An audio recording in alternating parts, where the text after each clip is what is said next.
Hey guys, this is Will at Third and Long. Today we are going to be looking at the Week 6 NFL games for the 2023 football season. Who will win, who will lose, and what we predict the final score will be. So hit that like button and subscribe, and let's get started. So tonight, Thursday night at 8:15 on Prime, we have the 1-4 Denver Broncos at the 4-1 Kansas City Chiefs. Now, Travis Kelce is questionable for this game, so he might play, he might not play. If he doesn't play, then expect the other guys to step up. That is Pacheco, Watson, and Rice. They must step up for Patrick Mahomes to have some open targets for him to hit in the field. Now, the Broncos have the worst defense in the entire league. They are giving up 36 points per game. Chiefs, though, they have a top 5 defense, only giving up 16 points per game as of right now. So even if Kelce doesn't play, the Chiefs still have something that they can lean on and that they can rely on, and that is their top 5 defense. So if Kelce plays, that just means that the odds of them winning go up even more. So Kansas City comes into this game as 10.5-point favorites. That's a pretty big spread, and I think the Chiefs are going to win. They're going to win 31-20, so they'll be able to cover that massive spread.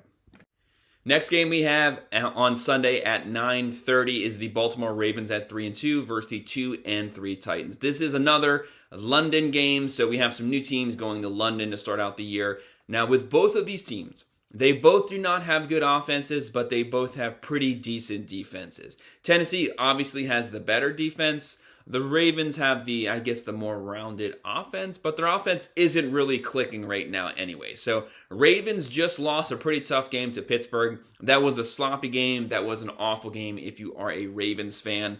So this is going to be a tough one because both of these teams' records are pretty similar, and they're both kind of in a similar position. They're kind of at the crossroads to what is going to happen this season. Now, I do think Baltimore will be able to win it, but this is one of those games that they could lose because this is probably going to be a low-scoring, sloppy game. But Tennessee, I just do not have any faith in Ryan Tannehill. I have been saying that the whole season. He is not a good quarterback at all. They should have never signed him to that contract that they signed him to, was it like 4 years ago? They should have went and got an actual playmaker quarterback because they could have gotten to a Super Bowl and possibly won the Super Bowl with Derrick Henry if they just got them a serviceable quarterback. But nonetheless, Ravens do still have weapons. I think Lamar Jackson will be able to overcome it. So this is a 4-point spread in favor of Baltimore. I do think they will win 24-20, and they will cover that. Next game we have at 1 p.m. on CBS, we have the 2-3 Washington Commanders at the 3-2 Atlanta Falcons. So Atlanta comes into this game as 2.5-point favorites.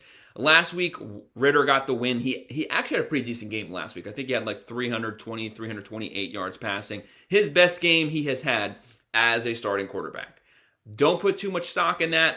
I do not think that is going to be a permanent thing going forward at all. They are loaded with weapons, but they do not have a quarterback that can distribute to the weapons on the Falcons. So, nonetheless, Commanders, they got the brakes beat off of them by the Bears, was it last Thursday night? Now, they still do have a pretty decent offense, and their defense is pathetically atrocious, one of the worst in the league. I think it's second to last in the whole league, so that just kind of lets you know with what you're dealing at. But they do not have a bad offense. I think that's what's going to make the difference here. I do think, because Sam Howell is always under pressure, I think he's the most sacked quarterback in the league, so he will have to step up, but I do expect the Commanders to get the opposite here and to rebound from getting their butt whooped versus the Bears. I think Washington is going to pull it out 27-24. Next game we have at 1 p.m. on Fox, we have the 1-4 Minnesota Vikings at the 1-4 Chicago Bears. So Chicago is coming into this game really hot. Both of these teams' records do not tell the full story. Both of their records should be a lot better than they are. The Bears should have technically won their last 2 games that they've played. Now, Justin Fields has been really hot the last 2 weeks. Him and Dante Moore, they've been having some perfect games, lighting up. I think Dante Moore had almost 200 yards last week. So I expect that offensive performance to continue for the next couple weeks going forward. Because if the Bears have shown you anything, is that they will light up bad defenses. And the Minnesota Vikings have a god-awful defense. So I think that hot streak will continue into this week. The Vikings Kirk Cousins has been lighting up the stat boards, throwing for lots of yards, but Justin Jefferson is out for a couple of weeks. They did place him on the IR. So who are the Vikings at this point? They are kind of at the crossroads of what do they want to do? With Justin Jefferson out and your main weapon gone, do you need to start looking at trading Kirk Cousins now and starting the complete rebuild? What do you do? Because what's the point of going, 1-3 over the next 4 games? At that point, you might as well just scrap everything and start over. So even though Kirk Cousins is having a good offensive year, Justin Jefferson being out is a massive loss. So Minnesota comes into this game as 2.5-point favorites. I do not see that happening. So I have Chicago winning 28-24 and getting the upset here. Next game we have at 1 p.m. on CBS, we have the 3-1 Seattle Seahawks at the 2-3 Cincinnati Bengals. So Cincinnati comes into this game as 2.5-point favorites. I'm basically just guessing that they're favorites based off of Burrow actually showed up last week. He had over 300 yards passing. He actually looked like the Burrow of old. But is that the same Burrow that's going to show up this Sunday? We don't know because he's not healthy. And bad Burrow or just 2023 Burrow can show up any game as of right now. So just because he had one good game, I'm not fully buying it just because the guy's not healthy. And just like 2 of the games this year, he could have under 100 yards passing. That's how pathetic it is. He is statistically the worst quarterback in the NFL this season. And not because he's a bad quarterback, just because he's not healthy and they've been forcing him to play still. So we just don't know which version of him we will get. Now, Seahawks have a lot of weapons. Since they lost their first game, they've been on a hot streak, and they have the weapons. Geno Smith, Walker, Metcalf. This is a very good team with an okay defense, but the offense has been very efficient. So even though Cincinnati's favored, I think Seattle gets the win here, 27-24, and I'm only basing that off of we don't know which Burrow is showing up. So until he does it for consecutive weeks, I'm not buying it just yet. Next game we have at 1 p.m. on Fox, we have the San Francisco 49ers at 5-0 versus the Cleveland Browns at 2-2. So with the Browns, San Francisco is obviously favored in this game by 7 points. The Browns, we don't know if Deshaun Watson is playing. We don't even know what happened to him last week. He got cleared by the medical doctors, and then right before the game, he just said he's not playing and that he doesn't feel good. So that obviously pissed a lot of people off on the team. We don't know what the Browns have going on. They gave this guy so much money. He's not been good since he joined the Browns. He had one good game his last week that he started, and then he didn't play last week, and he's questionable, might play this week. So we'll have to see what goes on there. Browns still have a very good defense, so they always have that to lean on. They just need the quarterback to be serviceable, basically. Now, 49ers are obviously the best team in the country right now. It's not even close. They have the number 2 offense and the number 1 offense, so the most rounded team in the country. They are loaded with weapons. Purdy, McCaffrey, Ayuk, Kittle. The list goes on and on and on. No matter what, they can win the game through offense. They can win the game through defense, and they are efficient on both sides of the ball. I definitely think that they will cover this game, but the Browns defense should keep it somewhat close. But I think San Francisco will win 24-17, and they'll be able to cover that spread. Next game we have at 1 p.m. on CBS, we have the North Carolina Panthers at 0-5 versus the Miami Dolphins at 4-1. So Dolphins come into this game as 13.5-point favorites, so a pretty massive spread there. And we all know why. So the Panthers are bottom 5 offense and defense. So they're one of the worst teams in the country. They will get their first win at some point, but it's just not going to be this week. So the Dolphins have the best offense in the NFL, and it's not close. Too many weapons on offense. Mostert, Achane, Hill, Waddle, Berrios, Tua as point guard, basically. So many weapons. They can win you. They can beat you running the ball. They can beat you passing the ball. So a lot of different ways for them to get the dub here, and they're just far too talented. So Panthers, they don't really know where they're going as of right now. Bryce Young has showed some promise, but they just don't have the weapons yet for this to be a competitive game. So I think Miami wins 38-20, so they cover. And the Panthers only get 20 because the Dolphins pull their starters early in the fourth to middle of the fourth quarter, and the Panthers get a garbage touchdown. Next game we have coming up at 1 p.m. on CBS, we have the 3-2 Colts at the 3-2 Jaguars. So Colts have been a pretty nice surprise this year, being 3-2, but Anthony Richardson is out. Gardner Minshew is the starting quarterback back-to-back weeks. Not to be underestimated. He's a very good backup. He's actually a pretty decent starter. They have Zach Moss. They have Jonathan Taylor. So they have one of the best 1-2 combos in the running back room as of right now. So that will take a lot of pressure off of Minshew also. Jacksonville, they are coming off of back-to-back wins in London, but can they carry that success back to the States and back to Jacksonville and be able to stay hot there after beating the Bills last weekend? I definitely think the Jags are an underestimated team this year because they've been hot, they've been cold, so they haven't been able to keep it consistent. And the Colts running game should be able to keep this game close. Now, Jacksonville is a 4-point favorite. Like I said, though, Colts should be able to keep the game close. So Colts lost game 1 to Jacksonville. Game 2, completely different team with Jonathan Taylor back and with Minshew at quarterback. So I think that keeps it close. But the Jaguars will still win 24-21. They just won't cover that spread. Next game at 1 p.m. on Fox, we have the 3-2 New Orleans Saints versus the 2-3 Texans. So Texans are one of those teams that are a early surprise this year. New Orleans, 1.5-point favorites as of right now, coming off of a beatdown of New England, completely shutting them out. It was like 32-0. So New Orleans has one of the best rosters on paper. They just haven't gotten the offense going at all. Very good defense, but the offense has been hot, cold, not completely not showing up for games. So statistically, they're one of the worst offenses, but they have the capability to be a top 15 offense. Definitely. Now, Texans, CJ Stroud still has not thrown a pick this year. So the guy's been on fire. He has weapons. He has Pierce at running back. He has Nico Collins at wideout.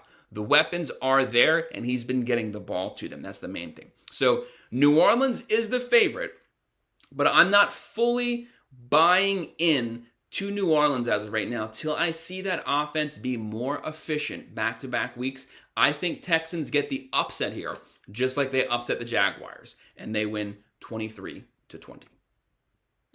Next game we have at 4:05 on CBS, the 1-4 New England Patriots versus the 2-3 Las Vegas Raiders. So this is the reunion game. It's Belichick versus McDaniels, Jimmy G versus Belichick, the guy that he wanted to take over for Brady initially with the Patriots. So Bill Belichick will be pretty pissed off that he's now facing them with his worst season ever. So Patriots have been a complete joke this year. In their last 2 weeks, they've scored a combined 3 points.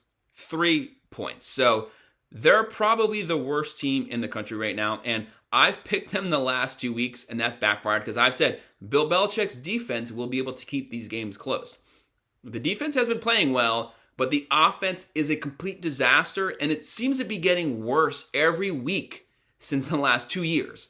So Bill O'Brien hasn't fixed that. Mac Jones looks like a complete disaster. I don't know where they're going right here. So I'm done picking them till they actually show up and they can get you 15 points to win the game. So who's the favorites here? We have the Raiders coming in as 3-point favorites. I definitely think that they will be able to cover that. But this is going to be a god-awful, boring game to watch. So both teams' offenses, not good, but the Patriots is noteworthily horrible. So I think Las Vegas wins 17-14. So they will still cover.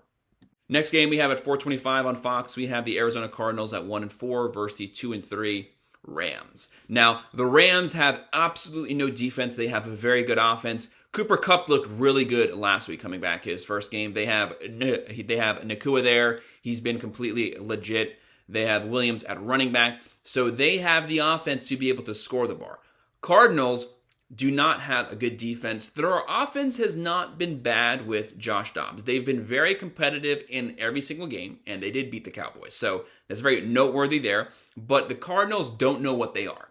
Do they even want to win this game? So they're probably in the Caleb Williams sweepstakes. So really, how good do you want to do this season? How competitive do you really want to be? Because you don't want to win games and push yourself down to the 5th draft pick. You want to get that number 1 draft pick. So even when Kyler Murray comes back, do you play him? Like, what benefit is there to play him? Do you just try to trade him and try to get a couple draft picks for him?